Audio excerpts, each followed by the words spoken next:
스크루테이프의 편지라는 책은 아주 기발한 설정으로 쓰여진 소설인데요. 혹시 이 책을 알고 있는 청년들도 있을 것입니다. 상급 마귀가 자신의 졸개인 신참 마귀에게 쓴 편지인데, 어떻게 하면 사람들을 죄에 빠지게 할 수 있을까? 어떻게 하면 그들로부터 주님을 떠나게 할 수 있을까? 이런 노하우들을 전수해주는 그런 편지입니다. 딱 마귀가 쓸만한 편지이죠. 그 중에 인상 깊었던 한 대목을 소개하고 싶은데요. 조금 길지만 읽어드리겠습니다. 편지의 내용은 이렇게 시작합니다. 언젠가 내가 맡았던 환자는 골수 무신론자였는데 대형 박물관에서 책 읽기를 즐겼지. 여기서 환자는 마귀가 사람을 부를 때 쓰는 호칭입니다. 그런데 하루는 책을 읽고 있던 환자의 생각이 영 잘못된 방향으로 흘러가는 꼴이 보이더구나. 아차하는 사이에 원수가 내 환자 곁에 바짝 달라붙었던 게야. 원수는 예수 그리스도를 말합니다. 미처 정신을 차릴 새도 없이 20년 동안이나 공들여 쌓아온 탑이 통째로 흔들리기 시작했어. 그때 이성을 잃고 논증으로 방어하려 들었다면 난 아마 완전히 끝장나고 말았을걸. 하지만 내가 그런 바보 짓을 할 리가 없지. 나는 그 즉시 내가 제일 만만하게 쥐고 흔들 수 있는 부분을 건드리면서 점심을 좀 먹어야 할 때가 아니냐고 일러주었어. 보아하니 원수가 즉시 반격에 나서서 이 문제는 점심보다 훨씬 더 중요하다고 말하는 것 같더구나. 중요하고 말고 사실 이건 오전이 다 끝나가는 자투리 시간에 생각하기엔 너무나도 중요한 문제야 라고 내가 맞장구 치자 환자의 안색이 눈에 띄게 밝아졌지. 이때를 놓칠세랴 점심 먹고 와서 개운한 머리로 다시 생각하자고 얼른 덧붙이니까 벌써 저만치 문 쪽으로 걸어가더라. 환자가 거리로 나섰을 때쯤에는 이미 전세가 내 쪽으로 확연히 기울어져 있었어. 나는 석간신문이 나왔다고 외치는 신문파리 소년과 거리를 지나가는 73번 버스를 보여주었지. 그리고 그가 계단을 다 내려서기도 전에 머릿속에 굳건한 확신 하나를 단단히 심어주었어. 혼자 방구석에 처박혀서 책을 읽고 있을 때는 온갖 괴상망측한 생각이 다 들 수 있지만 정신이 번쩍 드는 이 건강한 실제의 삶 앞에 그따위 관념들이 무슨 의미가 있느냐는 확신 말이야. 환자 자신도 그때가 위험한 고비였다고 느꼈던 모양인지 말로 형용할 수 없는 현실의 체감이야말로 혐오스러운 일개 논리로부터 우리를 보호해주는 안전장치지 라는 말을 훗날 입버릇처럼 뇌까리곤 했지. 물론 그 환자는 지금 우리 아버지 집에 안전히 거하고 있어. 조금 내용이 이해가 되십니까? 예수님께 마음을 열고 어떤 책을 보다가 주님께 자신의 마음을 열려고 하는 그 영혼을 사단이 어떤 식으로 교묘하게 다시 자기 쪽으로 이끄는지를 묘사하고 있는 거죠. 혹시 여러분은 이런 비슷한 경험을 해본 적 없습니까? 하나님이 주시는 어떤 강력한 마음들이 있고 부담이 있어서 기도의 자리를 떠나지 못하고 있는데 슬슬 배가 고파오고 사단은 우리 귀에 속삭이는 거죠. 에헤, 한 번에 끝낼 일이 아니야. 이런 기도는 이제 정기적으로 하나님 앞에 결단하고 해야 할 기도야. 그러니 우선 지금은 밥을 먹는 게 어때? 이 기도는 이제 매일 시간을 정해서 해보자. 그렇게 밥을 먹고 정말 그 마음으로 그때 그 기도를 계속 이어서 했느냐? 생각해보면 그렇지 못할 때가 많습니다. 밥을 먹고 웃고 떠드는 사이 주님에 대한 생각과 기도가 어느새 공중에 흩어져 버리고 마니까요. 영적인 실체에 다가가려는 순간 차가운 이성과 논리가 그것을 해체하기도 하고 피부로 느끼는 현실에 대한 감각이 선명하게 우리를 자극하여서 영적인 끈을 놓쳐버릴 때가 있습니다. 하마터면 은혜 받을 뻔했다, 이런 거죠. 우리의 자아는 생각보다 자기 방어를 철저하게 하거든요. 이처럼 사단은 우리가 주님께 아주 가까이 다가가는 순간 무슨 수를 써서라도 우리를 떨어뜨려 놓으려 합니다. 그럴 때 쓰는 무기가 얼마나 많은지 모릅니다. 그냥 일상적인 삶의 일들이 우리의 마음을 흔들기도 하고 인터넷 기사, 유튜브, 또 인스타에 올라온 사진 하나가 그런 단순한 것들이 우리를 다시 제자리로 돌려놓는 것이죠. 하나님을 가까이 하지 않는 일상적인 삶의 모습과 태도가 바로 우리의 원래 자리였다면 그 자리로 다시 돌아오는 겁니다. 은혜를 받았다고 생각했는데 또다시 제자리입니다. 수많은 예배와 결단의 기도를 드렸지만 그것들을 잊은 채 살아가고 있는 자신의 모습이 놀랍기도 합니다. 이게 저만의 이야기는 아니겠죠. 여러분도 공감하실 만한 이야기지 않습니까? 굳어진 습관, 옛 모습으로의 빠른 회귀, 그래서 말씀의 씨앗을 받아 참고 인내하여 꽃을 피우고 열매를 맺는 일이 참 드뭅니다. 주님이 말씀하신 것처럼 우리들은 마치 딱딱하게 굳은 길바닥이나 또 돌짝밭이나 가시떨기와 같습니다. 아무리 씨앗을 뿌려도 씨앗이 떨어져도 땅 속으로 들어갈 수가 없습니다. 그리고 길가에 떨어진 소중한 씨앗을 새가 날른 물어가는 것이죠. 그 씨가 땅속 깊은 곳, 우리의 영혼 깊은 곳, 그 중심으로까지 내려가야만 하는데 말입니다. 주님이 이스라엘에서 사역하시던 때에 예수님을 좋아하고 또 예수님을 막 따르던 사람들이 얼마나 많았습니까? 주님이 온갖 기적과 치유의 역사를 일으키셨기에 그것을 바라본 군중들은 열광하였고 흥분을 감추지 못했습니다. 그런데 주님은 일관되게 그런 무리들을 피하셨습니다. 기적은 베푸셨지만 그에 대하여 소문을 내지 말라고 거듭 경고하곤 하셨습니다. 근데 그게 말처럼 쉽습니까? 놀라운 역사가 있는데 소문이 날 수밖에 없는 것이죠. 사람들의 입을 통해 주님에 대한 소문이 급속도로 퍼져갑니다. 그뿐이 아닙니다. 사람들은 계속해서 예수님께 도움이 필요한 사람들, 환자들, 아픈 자들, 그런 사람들을 데리고 예수님께 나아오는 것이죠. 주님의 사역이라는 것이 비정기적으로 이루어질 수밖에 없었던 것이 이런 만남들이 계속 쌓였기 때문이라고 할 수도 있습니다. 오늘 말씀의 배경도 그런 흐름 속에 있습니다. 오병이어 기적을 펼친 다음에 수많은 군중들로부터 예수님은 제자들과 함께 급히 도망을 가십니다. 그들이 주님을 왕으로 삼으려 했거든요. 그리고 주님은 갈릴리 쪽의 이방 도시들을 선교 여행을 떠나는 것 같습니다. 두로로 가서 귀신 들린 아이를 고쳤는데 또 사람들이 몰려들어 그곳을 떠나십니다. 두로와 시돈, 데가블리를 거쳐 다시 갈릴리 호수로 오셨는데 사람들이 또 기먹고 말 못하는 사람을 예수님께 데려왔습니다. 여러분, 그를 데려온 사람들의 의도는 무엇일까요? 물론 그것을 고쳐주길 바라는 선한 마음이 우선이겠죠. 그런데 한편 그들은 또 다른 기적, 좀 더 놀라운 표적을 기대하고 있지는 않았을까요? 소문으로만 들었던 그 신기한 일을 자신의 눈으로, 내 눈으로 보고 싶었던 마음도 분명히 있었을 것입니다. 우리가 삶에서 가지는 여러 한계와 질병, 어려움을 주님께로 나아가 해결함을 입는 것, 좋은 일 아닐까요? 얼마나 좋은 사람들입니까? 그 한 사람을 위해 사람들이 예수님께 나아왔습니다. 사실 단순하게 생각하면 예수님께서 고통 중에 있는 사람들을 치유하고 오는 족족 그들의 문제를 해결해 주시고, 그래서 그 일이 널리 전파되고 소문나서 더 많은 사람들이 예수님께 찾아와 그분의 능력을 경험할 수 있다면 이것은 좋은 일 아닙니까? 나온 사람은 문제 해결을 입고 예수님은 자신의 메시아 되심을 드러낼 수 있으니 꼭 먹고 알 먹고 아닙니까? 누이 좋고 외부 좋고. 그런데 왜 예수님은 그렇게 대대적인 치유 사역자로 일하지 않았을까요? 그렇게 자신을 선전하지 않았던 이유는 무엇일까요? 오늘 치유에서도 예수님은 사람들이 둘러서서 그 치유의 현장을 목격할 수 있는 아주 좋은 기회를 물리치십니다. 그리고 그 한 사람만을 따로 데리고 가서 그를 치유하는 모습이 나오죠. 주님 앞에 나아갔더니 우리의 문제가 해결되었어. 이것만큼 좋은 복음이 어디 있을까요? 실제로 우리는 전도할 때도 그렇게 하잖아요. 예수 믿으면 네가 가진 그 문제가 해결될 거야.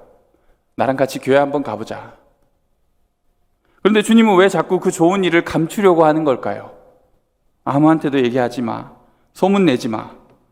제가 경제적인 어려움이 있거나 관계의 어려움을 겪는 사람, 또 몸과 마음이 아픈 사람에게 그를 교회로 데려와서 인도해서 함께 예배를 드릴 때 그런 문제가 해결되었다라면 박수를 치고 좋아할 일이지 않습니까? 그리고 그런 일을 간증으로 널리 알려야 되는 것 아닙니까? 이걸 보세요. 우리 예수님이 이런 분입니다.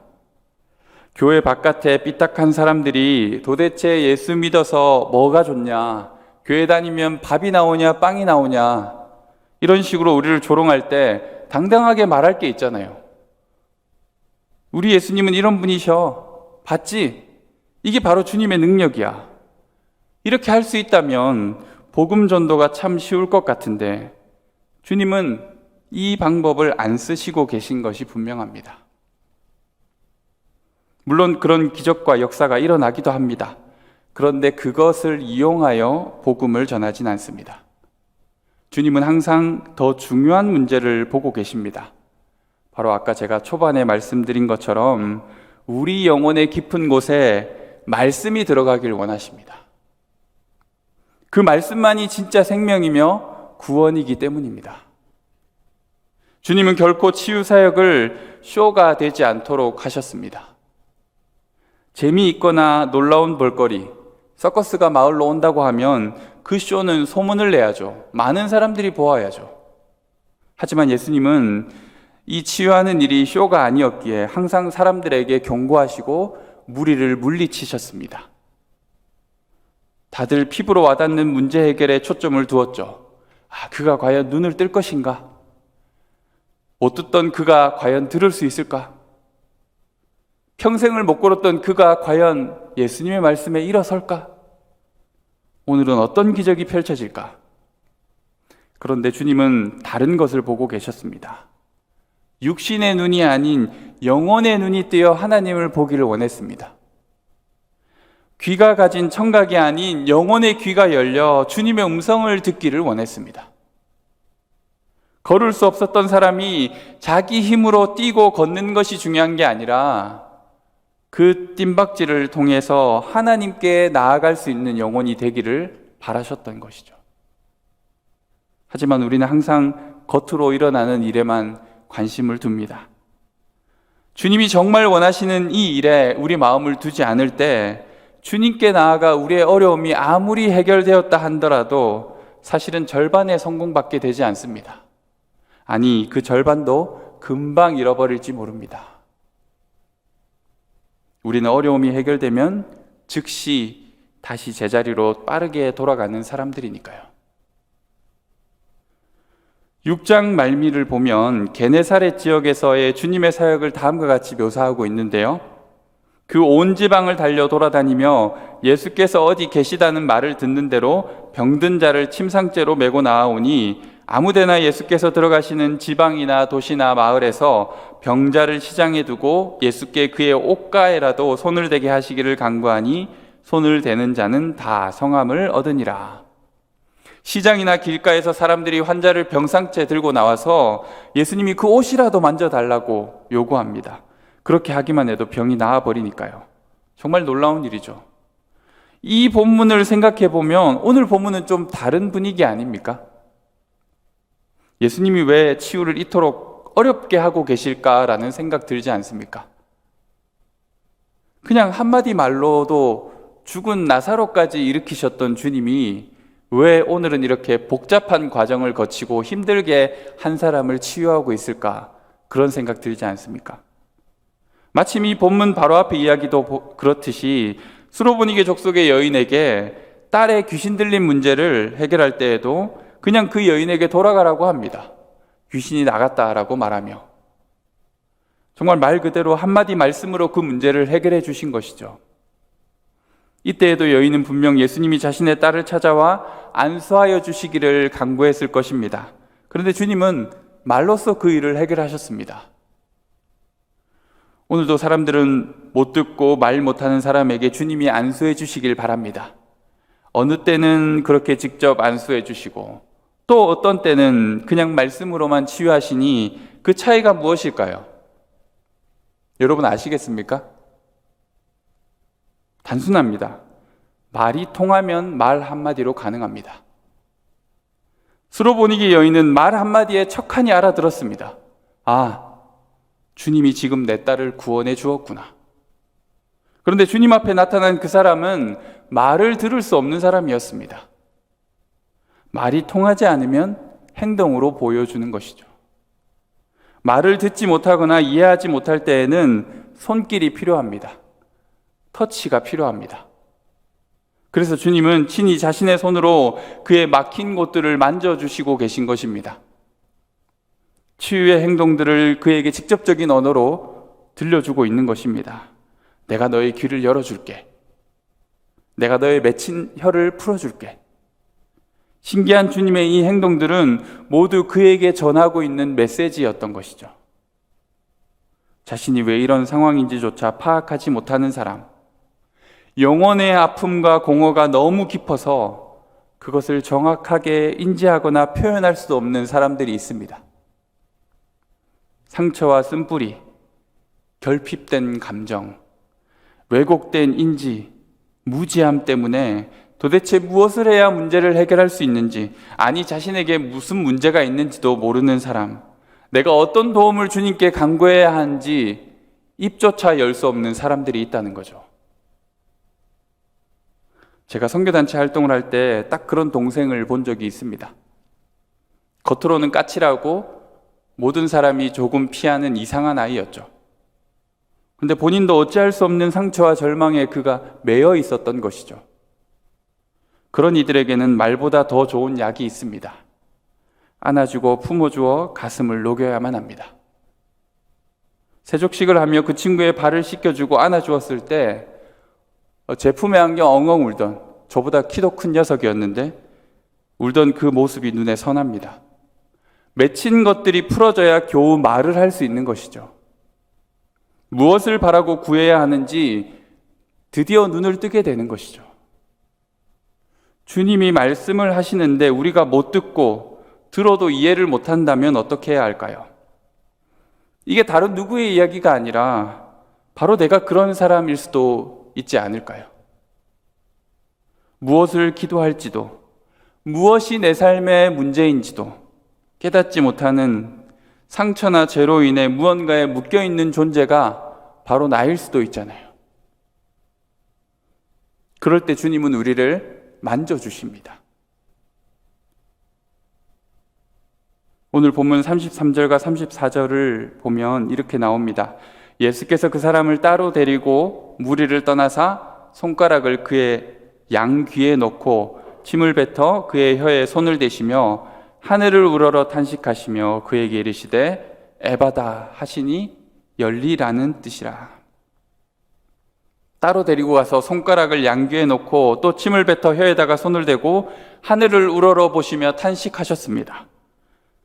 왜 예수님이 탄식하셨을까? 이 주님의 탄식은 무엇을 향한 탄식이었을까요? 치료가 어려울 것 같은 환자의 상태 때문에 난감해하는 그런 상황이었을까요? 그건 앞선 설명대로 아니라고 우리는 알 수 있죠. 바로 주님의 탄식은 영혼을 향한 탄식입니다. 주님이 얼마나 많은 사람들을 만났겠습니까? 대부분이 자신이 가진 문제와 질병으로 주님을 찾아온 사람들이었죠. 그리고 그들은 치유와 기적을 경험하고 기뻐하며 찬양하며 돌아갔습니다. 그리고 지금 이 순간도 사람들은 말 못 듣고 말 더듬는 사람을 주님께 데려왔습니다. 그런데 주님은 마치 이 사람의 상태가 이스라엘 백성의 모습 같아 보였던 것이죠. 듣지 못하고 말을 제대로 하지 못하는 영혼의 상태. 주님께 수많은 사람들이 소문을 듣고 나오면 뭐합니까? 주님께 자신의 영혼 깊은 곳에서부터 마음을 열고 주님의 음성을 듣고 주님을 부르고 구하는 심령이 없는데요. 귀 먹고 말을 더듬는 사람의 상태는 바로 죄에 묶여있는 영혼의 상태를 말합니다. 주님께 듣지 못하고 주님께 아뢰지 못하는 영혼. 귀도 못 듣고 말도 잘 못한다. 어떤 상태입니까? 다른 사람과 전혀 소통할 수 없는 상태죠. 즉, 이 사람에게서 예수님이 보신 것은 하나님과 전혀 소통할 수 없는 이스라엘 백성의 형편을 보신 것입니다. 이스라엘은 선택받은 하나님의 백성이잖아요. 그들 중에는 율법에 철저한 바리새인들도 얼마나 많았습니까? 하나님을 안다고 하기에는 둘째라면 서러운 사람들인데 그런데 주님은 그들이 귀도 못 듣고 말도 못하는 사람처럼 여겨졌던 것입니다. 영혼의 상태를 보신 것이죠. 이게 이스라엘 백성들의 그들만의 이야기일까요? 아니면 저와 여러분의 이야기일 수도 있을까요? 부지런히 주님께 나아와 예배의 자리를 지키고 여러 가지 헌신도 하고 주님의 능력도 경험할지라도 그 영혼이 주님께 열리지 않았다면, 딱딱한 마음의 문이 여전히 닫혀 있다면 주님과 우리는 결코 소통할 수 없을 것입니다. 왜 그렇습니까? 금세 관성대로 익숙한 나의 삶의 모습으로 돌아가 버리고 마니까요. 우리의 귀가 열려야 합니다. 주님이 우리의 양쪽 귀에 손가락을 놓고 탄식하고 계신지도 모릅니다. 에바다, 열리라. 우리의 맺힌 혀의 소리에 안타까워하십니다. 하나님을 마음껏 부르지도 못하고 마음껏 찬양하지 못하는, 자유하지 못한 우리의 혀에 맺힌 것을 풀어주기를 원하십니다. 마음에 응어리진 상처가 녹아지길 원하십니다. 귀가 열리고 말을 할 수 있게 되는 것은 하나님과 드디어 소통할 수 있게 되었다는 것을 말합니다. 사람들은 생각했을 거예요. 와, 이 사람이 이제 우리 소리를 듣는 것 같아. 어이 형씨, 내 말이 들려? 정말 이제 말을 제대로 하네. 사람들은 이렇게 그 변화에 놀라고 있었지만 주님은 다른 것을 보고 계셨습니다. 주님은 여전히 자신의 소리를 듣고 주님께 아랠 수 있는, 주님과 소통이 가능한 영혼의 회복을 바라보고 계셨습니다. 그 이스라엘의 회복을 바라보고 계셨습니다. 단순히 한 사람의 놀라운 치유의 역사가 아닌 이스라엘 백성들의 영혼의 상태에 대한 애타는 외침이 바로 에바다였다라는 것이죠. 제발 열려라. 닫힌 영혼이 이제 제발 열려라. 그리고 이 말씀을 함께 보고 있는 우리들을 향한 주님의 간절한 외침입니다. 열려라. 에바다. 딱딱하게 굳어진 길바닥은 사람들이 주로 다니는 익숙함에서 비롯되지 않습니까? 여러분의 인생의 익숙함이 영혼의 벽을 딱딱하게 만들고 있진 않습니까? 아무리 말씀을 뿌리고 수차례 기적을 베풀어도 열리지 않는 영혼의 상태를 바라보시며 탄식하시는 주님의 소리가 들리십니까? 생각해보면 평생을 다지고 다져서 만든 그 두께가 손쉽게 깨어지지 않는 것은 어쩌면 당연한 일입니다. 생각의 흐름도, 삶의 습관도, 행동들도 우리는 늘 똑같지 않습니까? 정말 난감한 일이 주님의 은혜로 해결되기도 합니다. 감동하고 기뻐하고 눈물을 쏟아내기도 하죠. 그런데 정말 내 영혼이 주님께 열렸는지, 내가 주님과 정말 소통할 수 있는 영적 상태가 되었는지, 그것은 또 다른 차원의 문제라는 것이죠. 우리의 귀가 막혀 있습니다. 우리의 눈이 보이지 않습니다. 우리의 혀가 말을 하지 못합니다. 그래서 주님은 탄식하고 계십니다. 하늘을 우러러보시며 안타까워하시며 외치고 계십니다. 에바다, 열리라. 이 치유 사역에서 우리가 알 수 있는 것은 예수님이 놀라운 치유의 주문을 외우고 있는 것이 아니라 오히려 하나님 앞에서 탄식하시며 기도하고 계시다라는 것이죠. 에바다는 확신에 찬 치유를 불러오는 주문이 아닙니다. 어쩌면 주님은 터져나오는 탄식 말미에 아주 나직히 에바다라고 읊조렸는지도 모릅니다. 하나님께 열어달라고 간구하시는 것이죠. 우리가 열 수 없기 때문입니다. 내가 열 수 없기 때문입니다. 오직 하나님만이 열 수 있기 때문입니다. 에바다는 우리가 우리의 문제를 해결하기 위해 외쳐야 할 치유의 그런 키워드가 아닙니다. 주님이 우리에게 가르쳐 주신 기도의 외침입니다. 주님, 우리의 영혼을 열어주옵소서. 주께 듣고 주께 응답할 수 있는 저희가 되게 하옵소서. 또한 우리가 품고 있는 그 영혼을 향한 기도의 외침입니다. 주여, 저 영혼을 열어주옵소서. 저 영혼을 얽어매고 있는 것들을 풀어지게 하옵소서. 저를 자유케 하옵소서. 이처럼 에바다는 해방되다라는 뜻을 가지고 있습니다. 나 스스로 어찌할 수 없는 결박으로부터 우리를 해방시켜 주실 수 있는 것은 오직 주님의 말씀뿐입니다. 태초에 말씀으로 천지를 지으신 주님이 우리의 자유를 외치시니 우리가 매인 것으로부터 자유케 되는 것입니다. 에바다 하시며 우리의 맺힌 것들을 풀어주시는 것이죠. 우리 찬양팀 반주 부탁드립니다. 주님은 그냥 에바다라고 말씀만 하시지 않았습니다. 그분은 직접 그 결박을 푸는 자리까지 가셨습니다. 십자가 위에서 주님은 우리 영혼을 위해 자신의 몸을 찢으셨습니다. 어쩌면 오늘 우리가 함께 본 이 말씀의 현장에서 주님은 하늘을 향해 탄식하시며 이 영혼의 안타까움을 풀 수 있는 그 자리, 십자가를 보고 계시지 않았을까요? 죄와 사망에 묶여 있어서 주님과 전혀 소통하지 못하는 우리를 해방시키기 위해 귀한 보혈을 흘려주셨고 자신의 몸을 찢으셨습니다. 에바다 말씀만 하시지 않고 직접 자신을 들여 우리 영혼을 구원하셨습니다. 주님의 탄식이, 그 간절한 기도가 우리의 귀에도 들렸으면 좋겠습니다. 그래서 우리도 함께 탄식하며 나의 영혼을 위해 기도했으면 합니다. 주님께 내 영혼이 열리기를, 제발 내 영혼이 주님께 열리기를, 나를 속박하고 있는 모든 죄와 견고한 자아의 벽이 부서지기를, 그래서 주님께 듣고 주님께 마음껏 부르짖을 수 있는 내 영혼이 되어질 수 있기를 우리가 함께 기도했으면 합니다. 그뿐 아니라 내가 바라보고 있는 그런 영혼을 위해서도 기도했으면 합니다. 주님, 저 영혼을 만져주세요. 주님, 저 영혼이 듣게 하시고 보게 해주세요. 하나님을 만나게 해주세요. 우리 그런 마음으로 함께 찬양했으면 합니다.